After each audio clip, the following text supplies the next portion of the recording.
Welcome to the Salmon Runs YouTube. Enjoy the video. You start by confirming basics quickly. Check mouse batteries and power, then plug the receiver into a known good USB port. Once done, inspect the receiver under bright light for debris, bent pins, or corrosion because physical faults are common. If the receiver is removable, gently wiggle it to detect loose fit. A loose plug points to connector wear. Make sure to note the model number now so firmware or driver steps later match the exact receiver you have. You'll clean and repair the receiver next.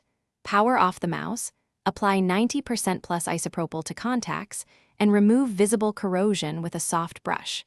If the receiver has cold solder joints, reflow them quickly with a temperature-controlled soldering iron. This restores electrical continuity.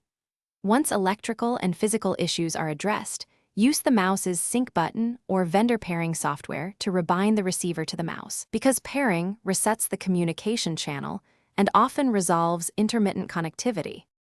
You finish by validating performance.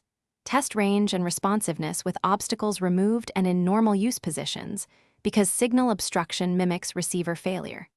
If power stability seems weak, plug the receiver into a short USB extension or powered hub to improve current. This often cures dropouts. If problems persist, replace the receiver with an OEM spare or switch to wired mode as a last resort. One troubleshooting tip: if pairing repeatedly fails, check for conflicting wireless devices and temporarily disable Bluetooth or other dongles. Thanks for watching. Consider subscribing if we helped you.